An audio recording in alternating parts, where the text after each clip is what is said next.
Friends అందరికీ నమస్కారం అండి. ఇప్పుడే అందిన వార్త, తెలంగాణ రాష్ట్ర వ్యాప్తంగా గ్రామ సర్పంచ్ ఎలక్షన్ సంబంధించి ఎన్నికల షెడ్యూల్ కొత్త తేదీలు విడుదల కావడం జరిగిందనమాట. సో ఏ తేదీ నుండి ఏంటి అనేది ఆ వివరాలన్నీ కూడా వీడియోలో తెలుసుకునేటువంటి ప్రయత్నం చేద్దాం.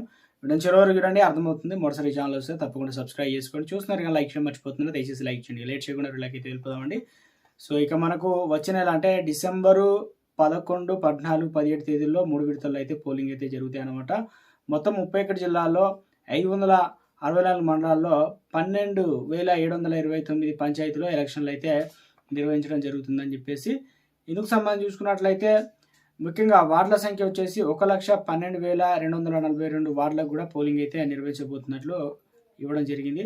ఇక ఇందుకు సంబంధించి చూసుకున్నట్లయితే ఇక మనకు ఈరోజు తొలి విడత సంబంధించిన నోటిఫికేషన్ అయితే జారీ. అదే రోజు నుంచి మనకు నామినేషన్ల స్వీకరణ అయితే ఏదైతే దశకు అంటే ఏ దశకు ఎన్నికలు జరగాలని చెప్పేసి కౌంటింగ్ మొదలు ఫలితాలు అవన్నీ కూడా ప్రకటన అయితే, దాంతోపాటు బ్యాలెట్ పేపర్లలో పాటు ఎన్నికలు పత్రాలపైన నోటా గుర్తు అమల్లో ఎన్నికల కోడ్. సో నోటిఫికేషన్ విడుదల చేసిన రాష్ట్ర ఎన్నికల కమిషన్ అనమాట. సో మొత్తం మీద అయితే నోటిఫికేషన్ సంబంధించి విడుదలైతే చేయడం అయితే జరిగిందనమాట.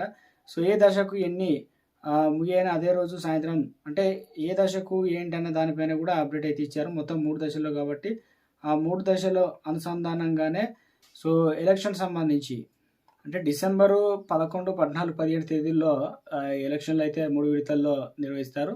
ఉదయం 7 గంటల నుంచి మధ్యాహ్నం 1 గంట వరకు పోలింగ్ ఉంటుంది. ఆ తర్వాత అదే రోజు మధ్యాహ్నం 2 గంటల నుంచి కౌంటింగ్ అనేది ప్రారంభిస్తారు. దాని తర్వాత వచ్చేసి ముఖ్యంగా ఈ నెల 27 నుంచి తొలి ఎన్నికల నామినేషన్లు అనేది స్వీకరిస్తారని చెప్పేసి ఒక అప్డేట్ అయితే ఇవ్వడం జరిగిందనమాట. సో నామినేషన్ వేయడానికి సో ఇక రిజర్వేషన్లకు సంబంధించి మొత్తం 50% రిజర్వేషన్ల అంశం పరంగానే ఎలక్షన్లకు అయితే వెళ్తున్నారనమాట. సో మహిళలకు సంబంధించి 42% రిజర్వేషన్లు అంటే ఎక్కువగా మహిళలకు ఇవ్వడం అయితే జరిగిందని చెప్పేసి, దాంతోపాటు ముఖ్యంగా బీసీలకు సంబంధించి రిజర్వేషన్ల అంశంపై జనరల్ కేటగిరీలో బీసీలను నిలబెట్టే అవకాశాలు ఎక్కువగా ఉన్నట్లు అప్డేట్ అయితే రావడం జరిగిందనమాట. సో ఇక హైకోర్టులో మీద కేసులు స్టే విధించిన కారణంగా ములుగు జిల్లాలో మంగంపేట మండలం 25 గ్రామ పంచాయతీ, కరీంనగర్ జిల్లాలో సైదాపూర్ మండలంలోని కురుమపల్లి, రామచంద్రపురం పంచాయతీ, ఖమ్మం జిల్లాలో ఇక ఇన్నూరు మండలంలో 4 జీపీలు, అదేవిధంగా పెనుబల్లి మండలంలోని ఒక గ్రామ పంచాయతీకి, అలాగే వీటిలో మొత్తం కూడా 292 వార్డులు ఎన్నికలు నిర్వహించలేదని కమిషనర్ అయితే రానిముఖం తెలియడం జరిగిందనమాట. సో ఇక ఎందుకంటే గత సెప్టెంబర్ 29న 5 విడతల్లో ఎన్నికల నిర్వహణకు ఇక ఎస్సీసీ విడుదల చేసిన షెడ్యూల్ నిలుపుదల చేసినట్టు కూడా చెప్పడం జరిగిందనమాట. సో ఒక అప్డేట్ ఇచ్చే ప్రయత్నం అయితే చేశారు. ఇక ఇందుకు సంబంధించి చూసుకున్నట్లయితే త్వరలోనే అంటే ముఖ్యంగా చూసుకున్నట్లయితే ఎన్నికల ఉల్లంఘన పైన వారు ఎప్పటికప్పుడు తమకు నివేదిక పంపిస్తారని, పంచాయతీ ఎన్నికల కోసం ఈసారి కొత్తగా గ్రీవెన్స్ మాడ్యూల్స్ ఏర్పాటు చేస్తామని, త్వరలో అందుబాటులోకి వస్తాయని చెప్పేసి యాప్ ద్వారా ఫిర్యాదు చేయవచ్చు, అభ్యంతరాలు వాటివి స్వీకరిస్తామని, ఎన్నికల నిమిత్తం ఎస్సీసీ కార్యాలయం 92400214 అంటే 1456 నంబర్తో కాల్ సెంటర్ కాల్ కూడా ఏర్పాటు చేసినట్టు చెప్పడం జరిగిందనమాట. సో నామినేషన్లకు 3 రోజులు. ఇందుకు సంబంధించి గ్రామ పంచాయతీ సర్పంచ్ 5 స్థానాలకు సంబంధించి సర్వీస్ రిజర్వేషన్ ఏదైతే ఉందో ప్రభుత్వం తమకు సమర్పించిందని కూడా తెలియజేసే ప్రయత్నం అయితే చేశారనమాట. సో నోటిఫికేషన్ ఆ గ్రామ పంచాయతీలు భారీగా రిజర్వేషన్లు అంశాలు ఎజిట్ ప్రచురించి అని చెప్పేసి ఒక అప్డేట్ అయితే తీసుకొచ్చేటువంటి ప్రయత్నం చేశారు.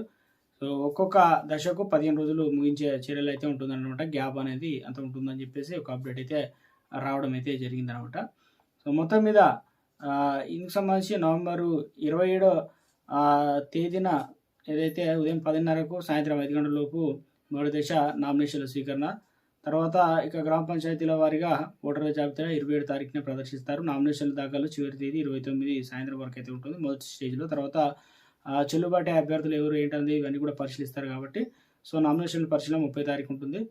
ఇక సాయంత్రం 5 గంటల దాకా ఉంటుంది. చెల్లుబాటు అభ్యర్థుల జాబితా 30 నుంచి సాయంత్రం అదే రోజు సాయంత్రం ప్రకటిస్తారు. అప్పీలకు చివరి తేదీ డిసెంబర్ 1 తారీఖు సాయంత్రం 5 గంటల వరకు. ఇక అప్పీల పరిష్కారం తేదీ వచ్చేసి 2 సాయంత్రం 5 లోపు. ఇలా పోటీ చేసిన అభ్యర్థుల జాబితా ప్రకటనకు ఇక డిసెంబర్ 3 తారీఖు మధ్యాహ్నం 3 గంటలకైతే ఇలా ఉంటుందన్నమాట. ఎన్నికల తేదీ డిసెంబర్ 11 అదేవిధంగా 7 గంటల నుంచి మధ్యాహ్నం 1 గంట దాకా అయితే ఉంటుందన్నమాట. సో మొత్తం మీద ఇక ఓట్ల లెక్కింపు డిసెంబర్ 11 మధ్యాహ్నం 2 గంటల నుంచి అయితే ఉంటుంది. ఫలితాల ప్రకటన కూడా ఓట్ల లెక్కింపు ముగియగానే ఇక ఏదైనా కారణం వల్ల ఉప సర్పంచ్ ఎన్నికలు జరగకపోతే మరుసటి రోజు అయితే గ్రామ పంచాయతీ నిర్వహించిన సెలవు దినమైనా కూడా నిర్వహించాలని చెప్పేసి ఒక అప్డేట్ అయితే ఇవ్వడం జరిగింది. మొదటి స్టేజ్లో జరిగేటువంటి ఇవన్నీ కూడా. సో ఒక లేటెస్ట్ తాజా ఇన్ఫర్మేషన్ అంటే ఎన్నికల నోటిఫికేషన్ అయితే రిలీజ్ కావడం అయితే జరిగిందండి.